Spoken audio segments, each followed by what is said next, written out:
अच्छे लोग दुखी क्यों रहते हैं और पापी पाखंडी लोग हमेशा खुश क्यों रहते हैं? और इसके दो कारण हैं। दोनों ही कारण मैं आपको आज बताऊंगी।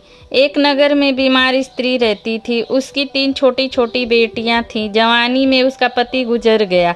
अगर आप यह कहानी सुन रहे हो तो पूरा सुनिए। इस कथा को छोड़कर अधूरा मत जाइए। छोटी बच्चियों को पालने का भार बेचारी उस अबला पर टल गया।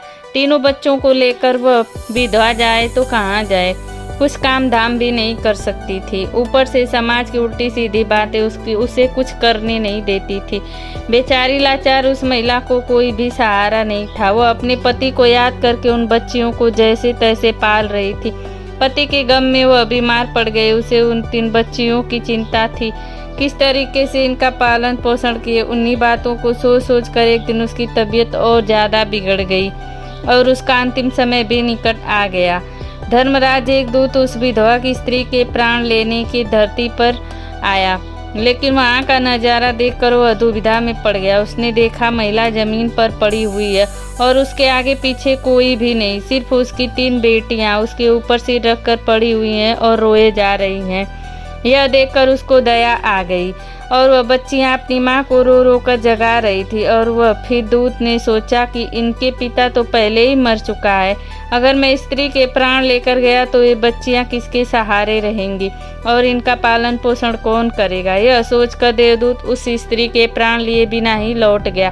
धर्मराज कहते हैं, तुम तो स्त्री के प्राण लेने गए थे, फिर खाली हाथ कैसे आए? तब देवदूत कहता है, हे स्वामी, मेरी गलतियों को क्षमा करें। मैं चाहकर भी उस स्त्री के प्राण नहीं ले पाया। अगर मेरी जगह आप होते तो शायद आप भी खाली हाथ लौट कर आते। मैं उस महिला की बच्चियों का दुख नहीं देख पाया। वो रो रही थी, अपनी माँ को जगा रही थी और वह उन्हें देखने वाला कोई भी नहीं था। यदि मैं उस महिला को लेकर आता तो उन बच्चियों को कौन देखता, उनका पालन पोषण कौन करेगा? पृथ्वी लोक के मनुष्य तो इतने स्वार्थी हो गए हैं कि बिना मतलब के तो किसी का सहारा बनते भी नहीं है। यदि कोई मदद करता भी है तो बदले में उम्मीद करता है या फिर उसे अपने एहसान के नीचे जीवन भर दबा कर रखना चाहता है। देवदूत कहता है कि स्वामी, उस महिला को थोड़ा सा समय दिया जाए ताकि वह अपनी बच्चियों को पाल पोस कर बड़ा कर सके। देवदूत की बात सुनकर धर्मराज उसे डांटते हुए कहे, अरे मूर्ख, ईश्वर की बनाई गई सृष्टि में न कोई एक क्षण घटा सकता है और नहीं कोई एक क्षण बढ़ा सकता है। उसकी मर्जी के बिना उसे जीवन दे सकते हैं और नहीं समय से पहले मार सकते हैं। ईश्वर जो करता है सबके साथ अच्छा ही करता है। तुम कौन होते हो विधाता के नियम को बदलने वाले? तुमने उस महिला को न लाकर ईश्वर के नियमों का उल्लंघन किया है। तुमने बहुत बड़ा अपराध किया है, इसलिए तुम्हें इसका परिणाम भोगना ही पड़ेगा। जिस पृथ्वी के मनुष्य से तुम्हारी ममता है, उस पृथ्वी पर मनुष्य बनकर अपना पाप भोगो। देवदूत कहता है कि हे स्वामी, धरती लोक में मेरा उद्धार कब होगा और कैसे होगा? धर्मराज कहता है, धरती पर जाकर तुम अपनी मूर्खता पर 3 बार खिलखिलाकर हंस लोगे, उस समय ही तुम्हारा उद्धार हो जाएगा। इतना कहकर धर्मराज ने उस देवदूत को धरती पर ढकेल दिया। वो धरती मनुष्य शरीर में आ चुका था। उसके शरीर पर वस्त्र नहीं थे। धरती लोक का एक नियम ही है, जो मनुष्य जन्म लेता है उस समय वह नग्न ही होता है। देवदूत ने जन्म तो नहीं लिया और वह निर्वस्त्र एक सड़क के किनारे पड़ा ठंड से ठिठुर रहा था। वहाँ से एक मोची गुजर रहा था। वह मोची अपने बच्चों को ठंड से बचाने के लिए कपड़े लेने जा रहा था। रास्ते में ठंड से ठिठुरते एक नग्न व्यक्ति को देखकर उस मोची को दया आ गई। उसने अपने बच्चों को तो कपड़े नहीं दिए, लेकिन उस देवदूत को कपड़े और कंबल जरूर खरीद लिए और कपड़े लाकर उस देवदूत को दे दिए। देवदूत कहने लगा, भाई, आपने मुझे कपड़े देकर मुझ पर बहुत बड़ा उपकार किया है, लेकिन कपड़े देकर आपने मुझे ठंड से तो बचा लिया, लेकिन मेरे पास न तो घर है और न रहने के लिए परिवार है और न ही कोई भोजन का साधन है। तब मोची बोला, हे भाई, तुम मेरे घर चलो, मैं तुम्हारा सारा खर्चा उठा लूंगा। और वह मोची देवदूत को लेकर घर पहुंचा। उधर मोची की पत्नी देखा, उसकी पति तो बच्चे के लिए कपड़े लाने गए थे, कपड़े को तो कुछ भी नहीं लाए, उल्टा एक आदमी को लाए हैं। पत्नी अपने पति से झगड़ने लगी और उसे भला बुरा कहने लगी। यह देखकर वह देवदूत बहुत जोर जोर से हंस पड़ा। मोची पूछा, अरे भाई, तुम हंसते क्यों हो? ऐसा क्या देख लिया आपने? तब देवदूत ने कहा, भाई मेरी हंसी का रहस्य मैं आपको नहीं बता सकता, समय आने पर मैं तुम्हें स्वयं ही बता दूंगा। देवदूत मोची के घर में रहने लगा और कुछ ही दिनों में उसने मोची का सारा काम सीख लिया। देवदूत के द्वारा बनाए गए जूते और चप्पल खूब बिक रहे थे। कुछ ही दिनों में मोची धनवान बन गया। दूर दूर तक उसके जूते फेमस हो गए, यहाँ तक कि राजा महाराजा भी उससे जूते बनवाने का आदेश देते थे। जब वह देवदूत उसके घर आया था, उसकी तो किस्मत ही चमक गई थी।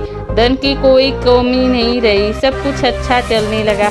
एक दिन की बात है, राजा का एक सैनिक चमड़ा लेकर आया उस मोची के पास और बोला, देखो हमारे महाराज इस चांद के बने जूते पहनना चाहते हैं। यह चांद बड़ा कीमती है, तो ठीक से एक जोड़ी जूते तैयार कर दो और यह चांद खराब नहीं होना चाहिए। इस बात का विशेष ध्यान रखना। इस चमड़े से सिर्फ जूते ही बनने चाहिए, भूल से भी उसकी चप्पल मत बना देना।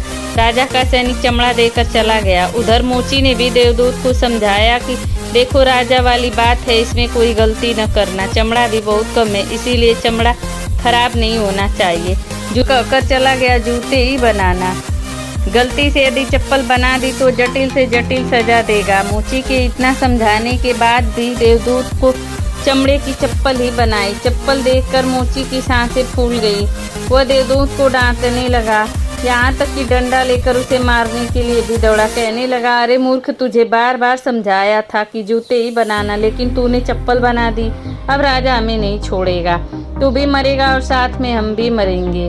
हमारे पूरे घर को फांसी लगवा देगा। मोची को अत्यंत दुखी देखकर देवदूत एकदम खिलखिलाकर हंसने लगे। मोची बोला, अरे मूर्ख आदमी, काम बिगाड़ कर अब हंस रहा है। देखो जूते लेने राजा के सैनिक आ गया और बोला, हे मोची भाई, कल जो मैं चमड़ा देकर गया था उसके जूते मत बनाना, चप्पल बना देना, क्योंकि राजा साहब का देहांत हो गया और यहाँ की प्रथा है कि मरने वाले व्यक्ति को जो चमड़े की चप्पल पहनाकर अर्थी पर लिटाया जाता है। धर्मराज ने श्राप देकर धरती पर भेज दिया। मैं बिना कपड़े के सड़क के किनारे पड़ा रहा, तब तुम मुझे अपने घर ले आए। उस समय तुम्हारी पत्नी खूब लड़ रही थी, क्योंकि तुमने अपने बच्चों के कपड़ों के पैसे से मेरे लिए कंबल और कपड़े खरीद लिए थे। तब मैं पहली बार हंसा, तुम्हारी पत्नी की मूर्खता को देखकर खूब हंसा, क्योंकि तुम्हारी पत्नी उस लाभ को नहीं देख पा रही थी जो मेरे आने से पहले तुम्हारे घर में नहीं थी। और दूसरी बार मैं तब हंसा जब तुम राजा के जूते नहीं बना सके और तुम डंडा लेकर मेरे पीछे भागे। तीन उस समय तुम राजा के बारे में सोच रहे थे, कपड़ों के पैसे से मेरे लिए कंबल और कपड़े खरीद लिए थे। तब मैं पहली बार तुम्हारी पत्नी की मूर्खता को देखकर खूब हंसा था, क्योंकि तुम्हारी पत्नी उस लाभ को नहीं देख पा रही थी जो मेरे आने से तुम्हारे घर में होने वाला था। पर दूसरी बार तब हंसा मैं। कई बार ऐसा होता है, हम चीज़ों को देखकर या सोचकर दुख मनाते हैं जो हम उसे देख नहीं पाते और जो होने वाला होता है। कई बार परमात्मा हमारे लिए अच्छाई या भलाई के लिए हमारे साथ बुरा करता है, पर हम उसे देखकर भगवान को कोसते हैं। हम अच्छे को नहीं देख पाते हैं जो हमारे भविष्य में होने वाला है।